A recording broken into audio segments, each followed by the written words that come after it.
Thank you for standing by. All lines have been placed on a listen-only mode throughout the duration of today's conference. Today's conference is being recorded. If you do have any objections, you may disconnect at this time. If you require assistance with the net portion, please press *0 and a coordinator will come online to assist you. At this time, I'd like to turn the call over to Linda Abruzzi. Thank you. You may begin. Thank you, and good afternoon for those of you joining on the East Coast, and good morning for those of you joining on the West Coast. Thank you for joining us for our webinar on the XM Bank webinar series, Access Capital to Fulfill Your Export Orders. This is the first of our 3 webinars during this series, and I'm pleased to note that we had more than 20 people registered for this webinar today. My name is Linda Abruzzi, and I'm a Senior International Trade Specialist for the Global Knowledge Center for Global Markets at the Department of Commerce. This webinar is being brought to you in cooperation by the Department of Commerce and Export-Import Bank. And I would like to welcome all participants in the export community who are joining us all from the United States to learn about Export-Import Bank's Working Capital Guarantee Program and Global Credit Express Direct Loan Pilot Program. This webinar will cover Export-Import Bank's loans, loan guarantees, and bonds. Our speakers will include Mr. Michael Jackson, who's the Director of the City, State Partners, and Small Business Training, Mr. Mario Ramirez, Director of Business for the Credit Division, and he will be speaking during the first part of the webinar on the Working Capital Guarantee Program. The second speaker will be Mr. Jim Newton, who is the Director of the Business Credit Division, and he will be speaking during the second half of the webinar, which will be covering the Global Credit Express program. There will be a question-answer session following this webinar presentation. Now, for those of you who just joined, you can still log into this webinar by entering the URL, website, and passcode for instructions that were sent to you by email. And we do have a housekeeping detail to make sure everyone gets the most benefit from today's webinar. You will be able to hear this presentation via your telephone and view it simultaneously via your computer. So if you're not hooked up through both, please take a moment to do this. And if you're experiencing any technical difficulties, please press *0 anytime during this presentation. We do invite you to type in questions on your screen, but first we will ask for voice questions. To ask a voice question, please press *1. If you'd like to type in your questions for the written questions, there's a box on the upper left-hand side of your screen with the letters, or there's an icon on the upper left side of your screen with the letters Q&A. If you put your mouse's cursor on that, you can type in your questions anytime during this presentation. We will compile the questions and present them as time allows. Type questions which are not answered during this webinar due to time constraints, we will get back to you via a personal email. And so with that, now I'd like to introduce live online Mr. Mario Ramirez, who is, again, the Director of the Business for the Credit Division for Export-Import Bank. Thank you, Mario, for joining us. Thank you for being here. My name is Mario Ramirez again, and I'm the Director of the Business Credit Division for the Export-Import Bank. And what we're going to cover in my part of the presentation is pre-export financing. XM Bank does pre-export financing where the beneficiary of our financing is the U.S. exporter, and we also do what we call buyer financing, which is a separate program where the beneficiary is a foreign buyer of the U.S. exports. But what we do in the Business Credit Division is that we cover pre-export financing where the loan is actually made to the exporter.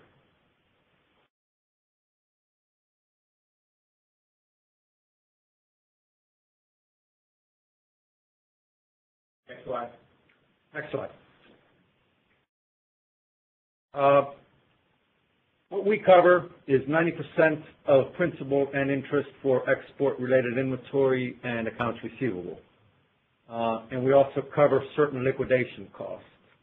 Now, our guarantee goes to the lender. So in the case that the foreign buyer does not pay the exporter, our guarantee is to the lender, so we would step into the shoes of the lender and still go against that exporter. The guarantee is for the lender. If the borrower or the exporter needs additional assurance, we always have export insurance for that purpose. But we cover 90% of principal and interest for export-related inventory and accounts receivable, and we also cover certain liquidation costs. We know that sometimes, obviously, as a loan program, loans go bad, and the lender has to spend some money to liquidate the collateral, so we'll cover certain liquidation costs as well. Our facilities are typically lines of credit, and they're generally 1 year or less. We can go up to a maximum of 3 years, but that's really what we cover. So it's 90% principal and interest, and 1 year or less, and it should be fully collateralized. And what we do is we cover exporter performance risk.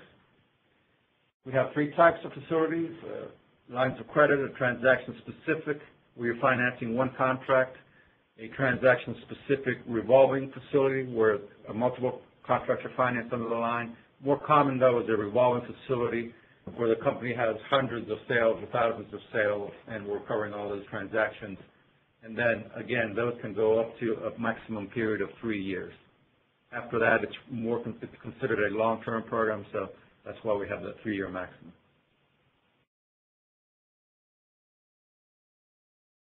We do have a U.S. content policy, and every part of the bank is different, but what we say is that at least 50% of the goods must be U.S. content. And by U.S. content, we mean that there has to be U.S. costs involved in manufacturing that item that's being exported.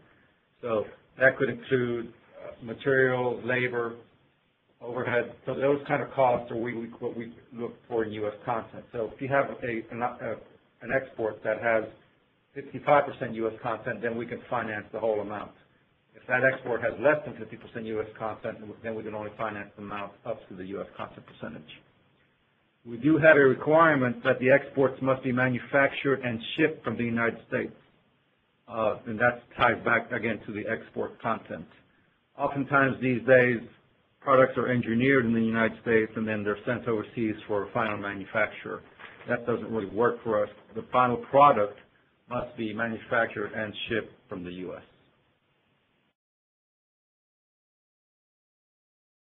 How does the lender benefit? A lender is obviously trying to make loans all the time, so it's going to be able to expand existing services to existing customers. It could attract new customers. It increases its profit. It improves the credit's risk rating with a government guarantee, and it meets the Community Reinvestment Act requirements with a government guarantee. So these are all the way the lender benefits. How does an exporter benefit? Before its sales, and it couldn't finance these sales without a government guarantee, perhaps, so now it can finance these sales. It can have additional sales, so it increases its sales and its profit. It expands the collateral base.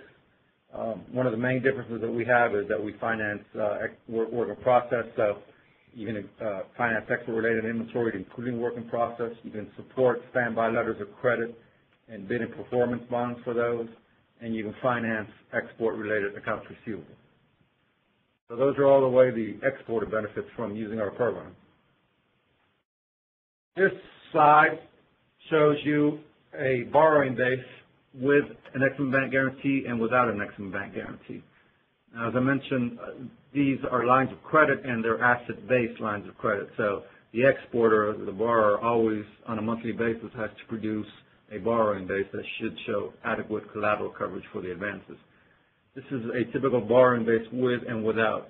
Raw materials, let's say in this case you have $200,000. Lenders typically advance some on raw materials. So let's say they do 20%, you'll get a borrowing base of $40,000. We'll go up to 75% with an Ex-Im Bank guarantee facility. And so for that same $200,000, you're getting $150,000 in borrowing base versus $40,000 for inventory, for raw materials. The main difference is the second one, which is work in process.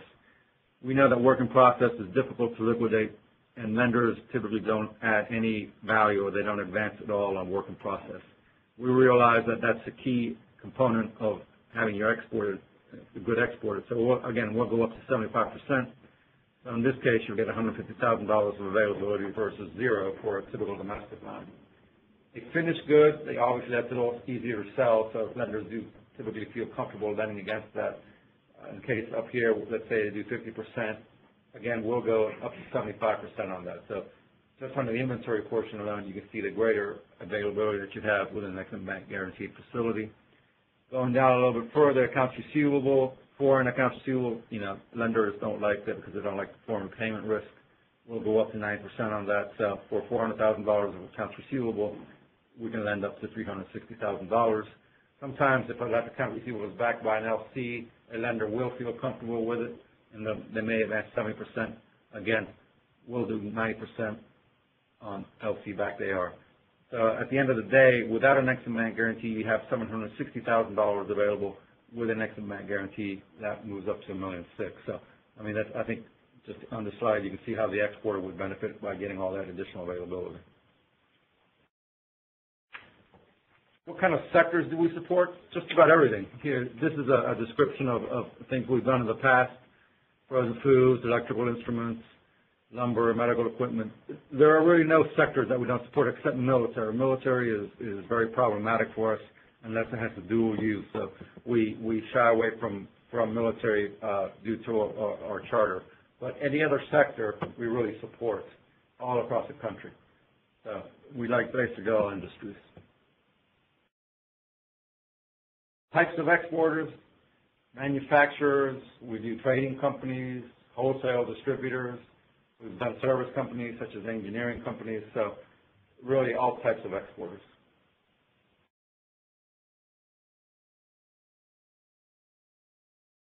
Who is eligible as a U.S. exporter? One of the things that we have to establish is a minimum reasonable assurance of repayment. Obviously, we're using taxpayer dollars to support these loans, so we have to establish a reasonable assurance of repayment, and we have a few conditions regarding that. One of them is that the company have a minimum 1-year operating history. And by that we mean that the company has been selling the product that's going to export for at least 1 year on a commercial basis. It could have sold domestically, and now it's just getting into exports. That's fine, but it has to have sold that product for at least 1 year. Debt serviceability, obviously, when the exporter goes and tries to get a loan from a lender, the lender's going to make sure that they have the debt service capacity.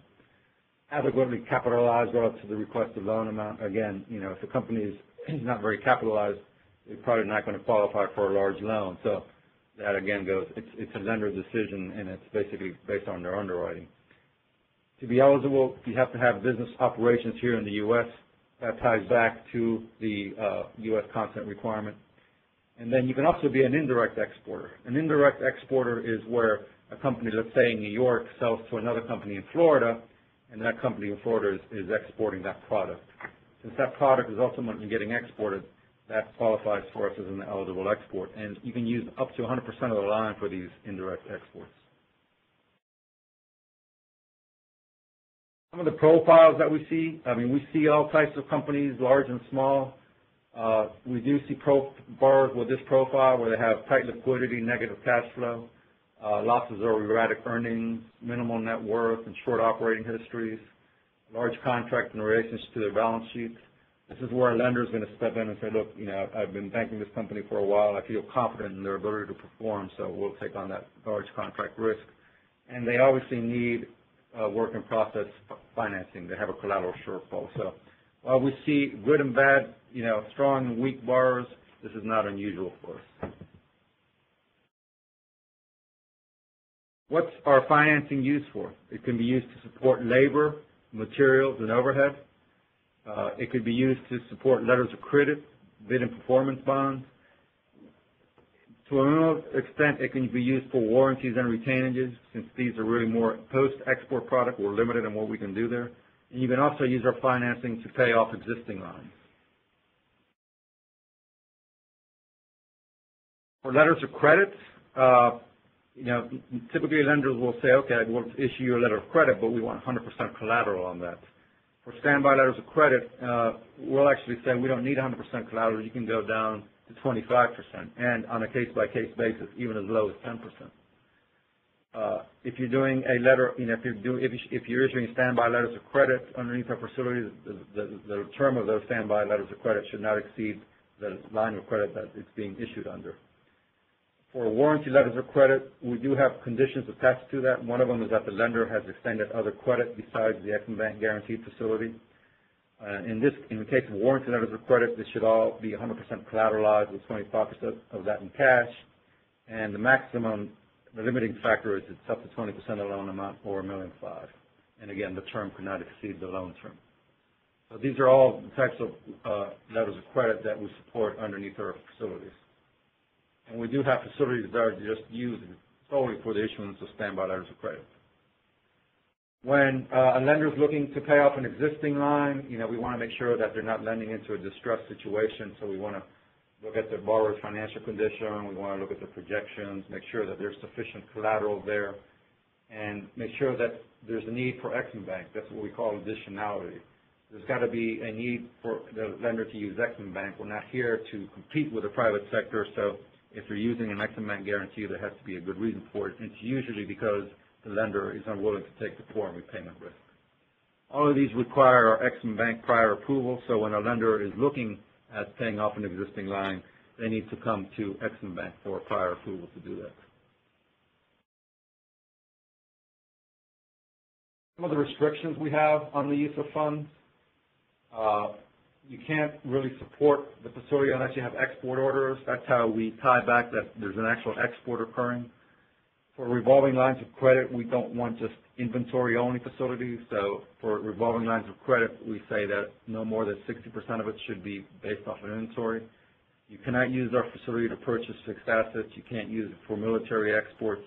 You can't use it for to export for countries that are ineligible for us, or what we call off-cover countries.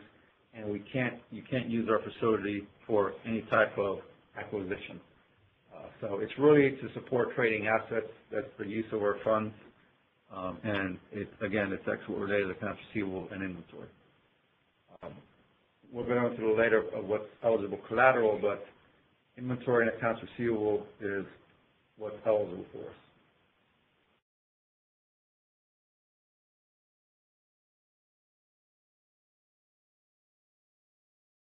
Summarizing again, eligible inventory. It could include raw materials, work in process, and finished goods. It should be located in the United States. It should be lower of actual cost or market. And advance rates should be 75%.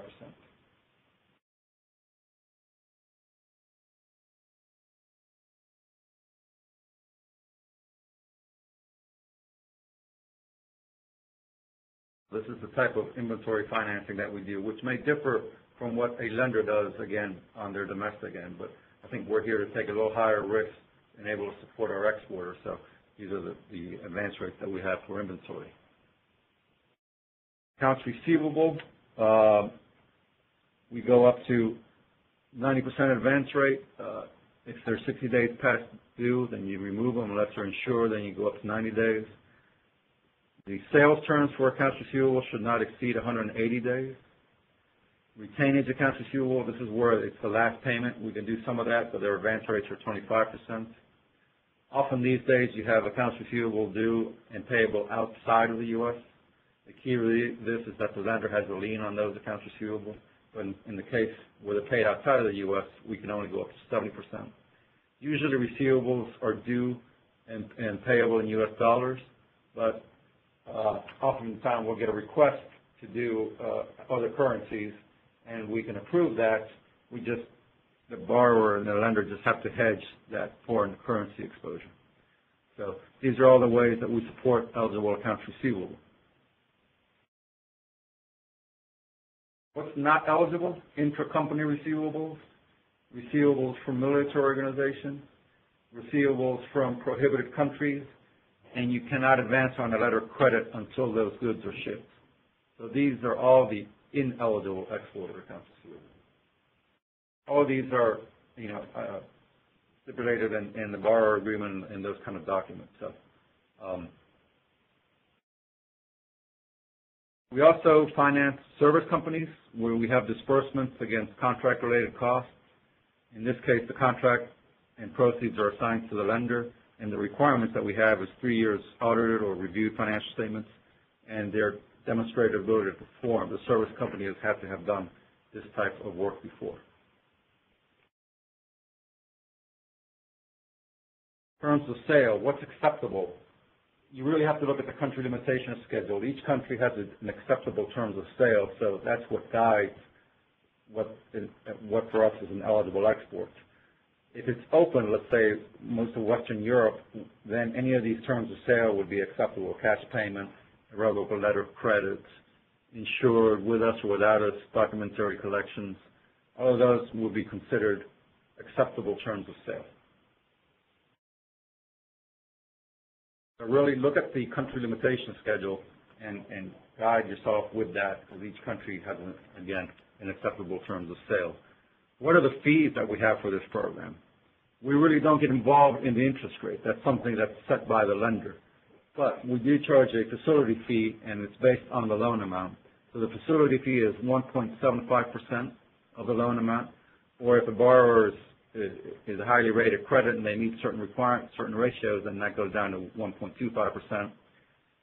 If all of their export receivables or letters of credit are insured, then again they could qualify for the lower fee.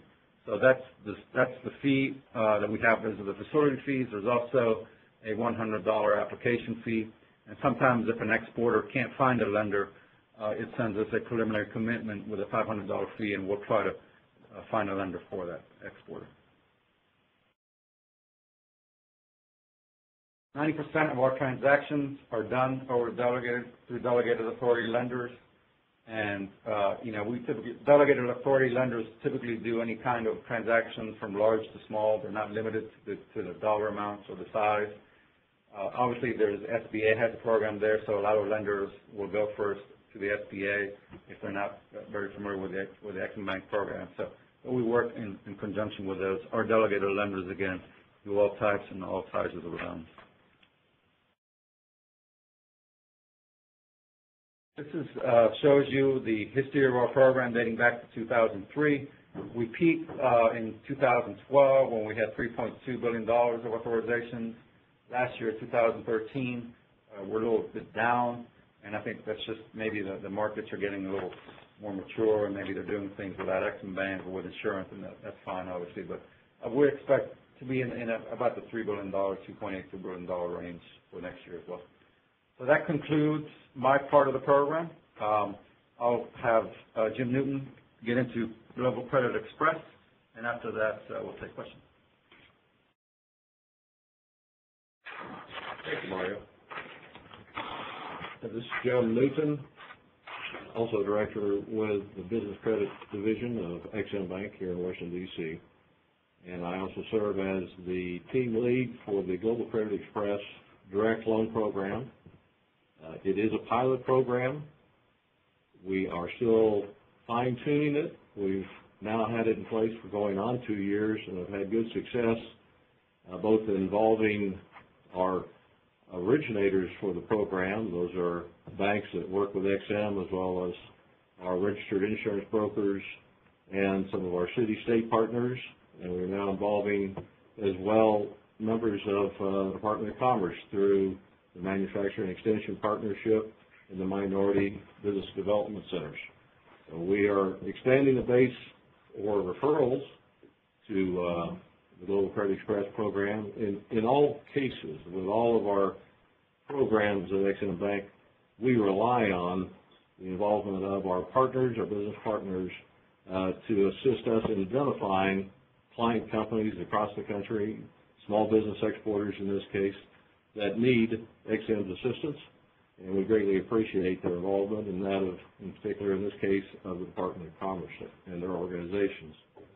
With that, I'm going to go ahead and begin the presentation, and let me emphasize one point, is that we introduced this program, actually formulated the program in 2010 and developed it over the following year or so, actually introduced it to the market in mid-2012. So, as I say, we're just now going on 2 years, and it is proving to be a product that is much in need for the smallest small business exporters who don't have access to conventional working capital financing.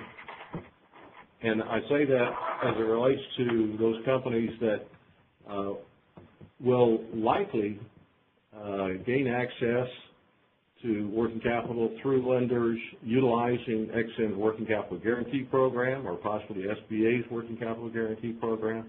but at this stage are not able to, either because of the size of the transaction or the size of the company, or their current circumstances are not able to generate interest on the part of the banks.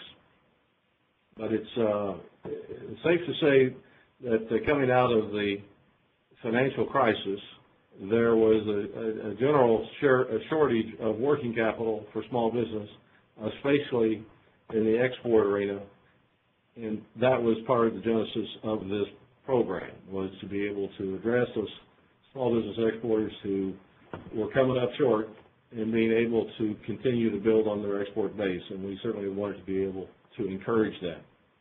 And this, by the way, this is the first time in 80 years of the existence of XM Bank that we've attempted a direct loan program for small business. We have a substantial portfolio of direct loans for large corporate and sovereign borrowers overseas, but we have not attempted to do this before for small businesses here in the U.S. So it is still a learning process for us. It definitely does benefit small business exporters in general.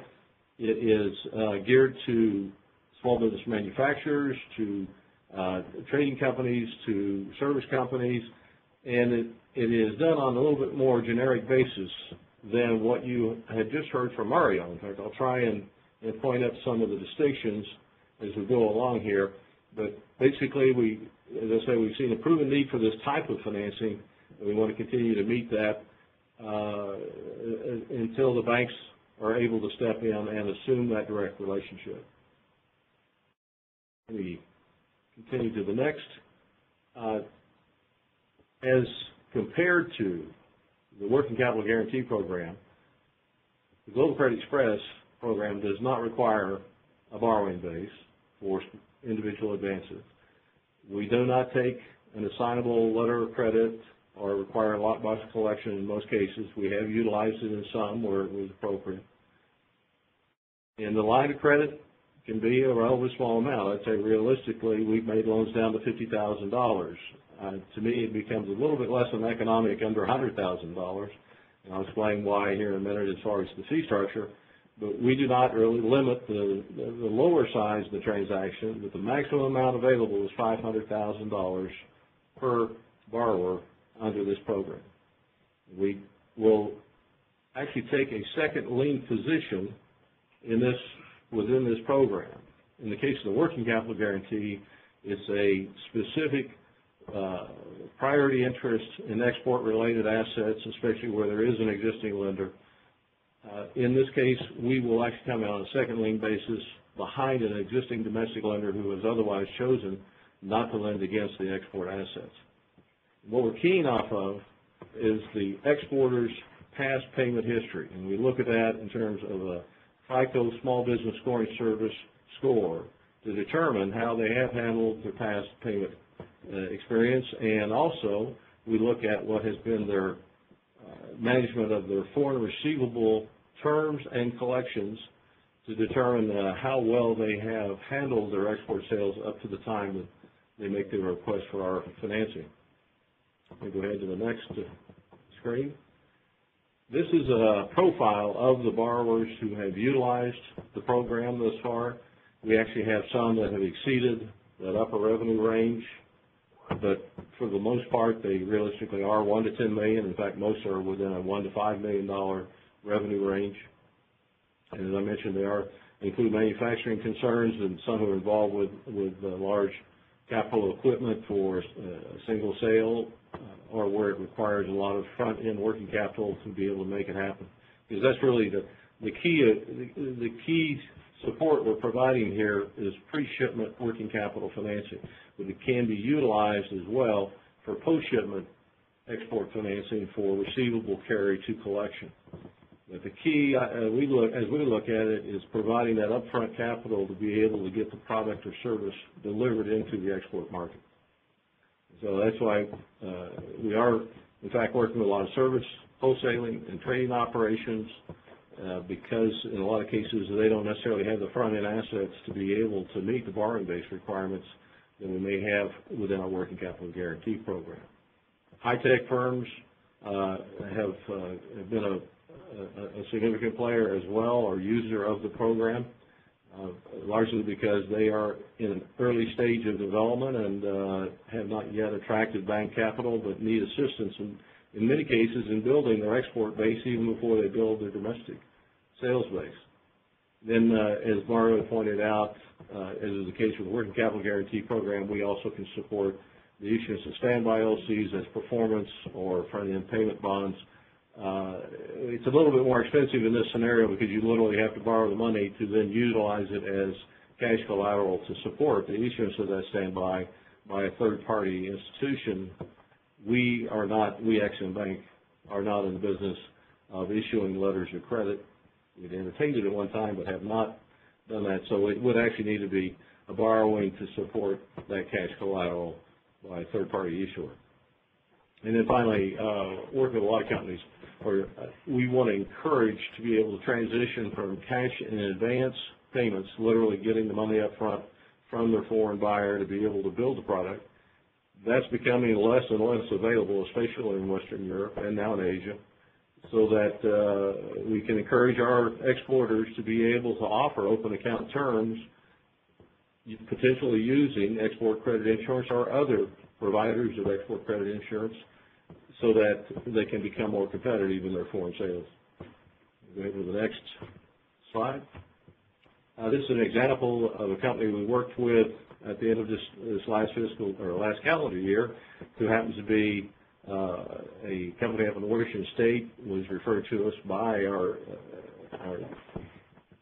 city-state partner in Washington State. And this is a company that's developed a new technology for essentially use of what are pneumatic tubes to be able to process fruit, nuts, primarily fruits, which are more subject to problems with the handling, and this helps them be able to actually get it packed without any loss due to the handling, and also a much more efficient way to do it. It's also been introduced now for fish transport, primarily through buyers in Norway. Again, it's a fairly early stage company. They've been at it for a while and developed the technology. They've just begun their commercial sales, and primarily, again, in this case, to countries outside of the U.S. As you can see, it's not a large company, $775,000 in total assets, $500,000 in current assets, roughly $220 of that in AR, or accounts receivable. But it is a size company that fits within the scheme of things, in this case, for a $250,000 facility, one-year term, based on their initial FICO SPS score to qualify them, because we basically have an eligibility test using that FICO SPSS score to determine if they consider the exporter for this program, and then if they are eligible over 170 score, then we go through a more complete underwriting process to be able to approve them for the loan. And we also do an internal exporter evaluation based on some of the logic I was explaining a minute ago about how that exporter has handled their export sales thus far. Go to the next. Originators in the pilot program, we're actually up to 54. In fact, the list has gotten long enough now we can't put it all on one page, so I'm going to give you the reference instead. You can go to our website and look at the products for Global Credit Express, and at the bottom of that web page, you'll see a reference, a link to a list of the originators for the program, and you are welcome to access that, as well as there's an application included there and other information about the program, including essentially a how-to process transactions within the Global Credit Express program. Go ahead to the next page, if you would. The pilot program was approved by OMB in 2012, early 2012, and we capped it initially as $100 million of availability, anticipating loans on the average of around $350,000 based on that maximum amount of $500. It's proven out to more like $375,000 over the last couple of years, and yet we haven't fully utilized it yet. There's still availability, and before we go back to OMB to potentially seek an increase in the overall program. But basically looking at roughly 300 loans per year, or 25 per month that we're processing on a case-by-case basis. Revolving line of credit, you can be set at either 6 or 12 months. We try to do that for simplicity's sake and being able to set the term and in doing the loan servicing through our own accounting group. Again, it's based on that initial FICO credit scoring, and then we also look at what's called a Small Business Risk Profile Score, also used by SBA, to assess how that exporter is faring over the subsequent quarters during the term of the loan. And we use that as a technique for portfolio monitoring. Next page, if you would, please. We do charge an exposure fee for this program, what would normally be called a facility fee. It is 2% of the maximum loan amount for up to 1 year. We reduce it on a prorated basis if you go to the 6 months, so it would be 1%. It is actually an ongoing reserve account for potential losses based on our assessment of the FICO scores, which, again, we borrowed from SBA to make that determination. And it's proving out so far. Maximum legal costs are roughly $3,000. We utilize Womble Carlisle as our outside legal firm, and they have a standard fee of $2,500, then roughly $500 in actual closing costs. The originators that I referred to, we are incentivizing them to make referrals to us for the program. They can charge an application fee of up to $500. That's at their discretion. That is actually paid directly to the originator by the exporter.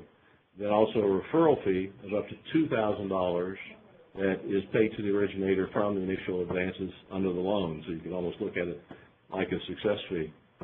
The renewals, if there are subsequent renewals of that original loan, would allow for a renewal fee of up to $1,500, also paid to the originator by XM Bank, but from the loan advances. So essentially it's an amortized cost for the exporter. Next slide, if you would. The basic qualifications, and these are very basic. At least 3 years revenue-producing operations. I think you may recall Mario had mentioned 1 year as it relates to the working capital program. Here we're going out on a little bit more open-ended basis with less reliance on the underlying collateral. So we are looking more at the exporter's ability to perform and their credit payment history, their general reliability. And then we're looking for at least a year's exporting experience because we want to know they've actually been through the trials and tribulations of getting products or services delivered into the export market. I mean, that's almost more critical than the 3 years operating history to us, again, because of the whole issue of the performance risk that we're assuming with this loan. Existing or prospective customer of the originator, so that there is a basis for that referral. Essentially, the originator serve as a filter for us, as well as a referral of some knowledge of that customer and how they've handled their business, and therefore a favorable reference from the originator or their current banking account. That partly has to do with know your customer. Then finally, we like to see a schedule of POs or an accounts receivable ledger as evidence of prior export sales or pending export sales, but to establish that this company has been delivering goods and or services into the export market. Next slide, please. We actually run that FICO SBS score. We've established access to, if anybody's not familiar with FICO, Fair Isaacs Corporation, we have access to their liquid credit decision manager platform to run these scores, which we can do on a same-day basis upon receipt of an exporter's application. In fact, we request that the exporter, working with the originator, submit only the application at the outset so we can run that score, determine eligibility, and then we'll come back and make a request for other supporting documentation. As I said, initial score of 170 or higher, that's actually a range of 0 to 300. And so we're looking at a score right now of 170. We actually backed that off a little bit from 180 that we began with, and we saw that there were certainly a lot of good, solid exporters that we could include in the program by bringing the initial cutoff score down to 170. Once we have made that determination, we do go to the originator and in turn the exporter to request financials, AR agings, the inventory schedules, purchase orders, shipment ledger, tax returns, basic sets of documentation for our underwriting purposes.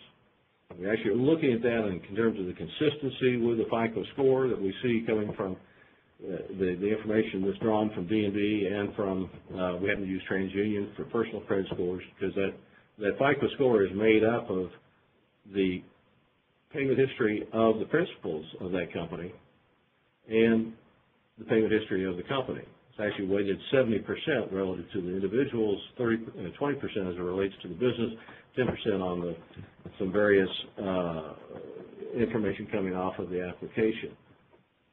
But it basically says that we're really looking at how those individuals have managed their personal affairs as well as how the business has been handled, and that gives us an indication how the business will likely continue to manage its obligations. We go through this exporter evaluation score that we borrowed from our colleagues in Trade Credit Insurance, Walter Koskiel and his group. We have had very good success in utilizing this to give us a further indication about the exporter's qualifications for the program. Please go ahead to the next score there, if you would. The next slide. Upon approval, after we've gone through the eligibility test, we've gone through the underwriting process, and then we will approve the loan and issue a commitment letter. At that time, we'll set the rate, which is fixed for up to 1 year.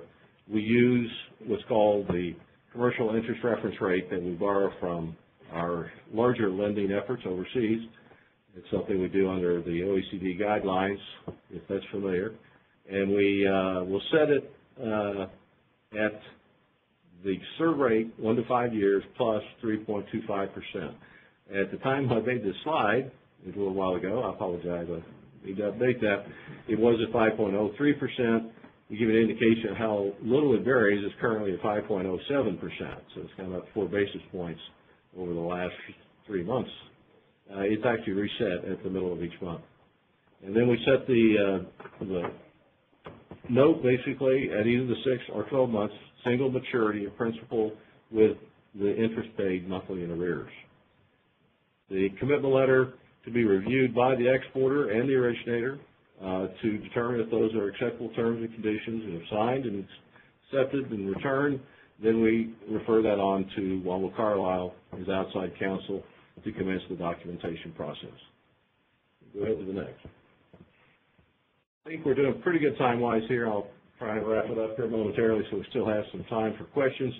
I'll kind of just jump through this part of it just to say that XM is doing all of the processing of these loans, from the application processing through the underwriting, and then we do rely on our outside counsel for the loan documentation, but then we go through the actual loan closing and funding process that we do internally, and then track it through in terms of the loan servicing of the loan, the collection of the interest and principal payments, as well as monitoring the performance of those loans. And we will actually conduct desk and field audits as necessary to make sure that what has been represented by the exporters holds true. And if there are problems or any workouts, we are actually involved in that process as well, along with our asset management group. We do allow for essentially a restructure in the event that there's a technical default that can't be met, not a payment default, but a technical default, so that we're not going to put anybody out of business because they could not meet the score on the second go-around. Go ahead to the next slide, if you would. Kind of a recap.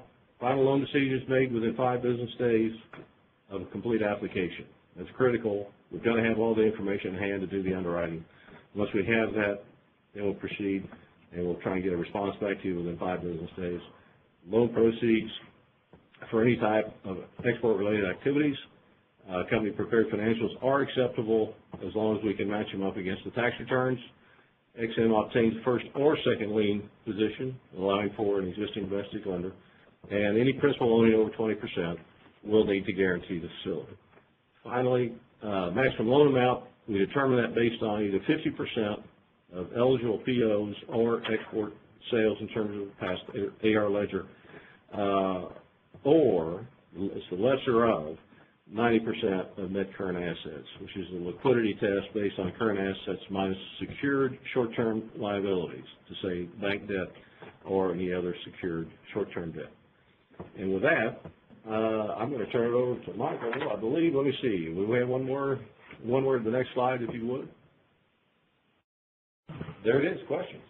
If you have any, please let us know. Thank you. At this time, to ask a question over the phone line, please press *1 on your touch-tone phone. Make sure your line is unmuted. One moment, please.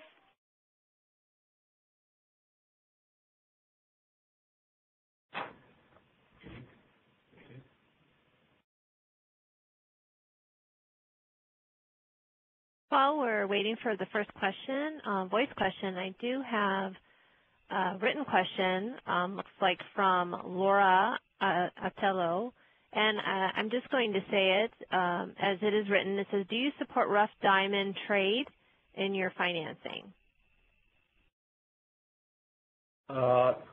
We have not, to my knowledge, Mario Ramirez done one, but I don't see why we wouldn't do that. Okay, thank you, Mario. There's another written question here from Curtis Miller. The question is, does XM offer any type of floor plan financing for dealers of U.S. goods? We're going to have to come back with a no on the floor planning. We have financed or have looked at financing structures to finance leasing companies that look something like floor planning, but we have not done floor planning per se.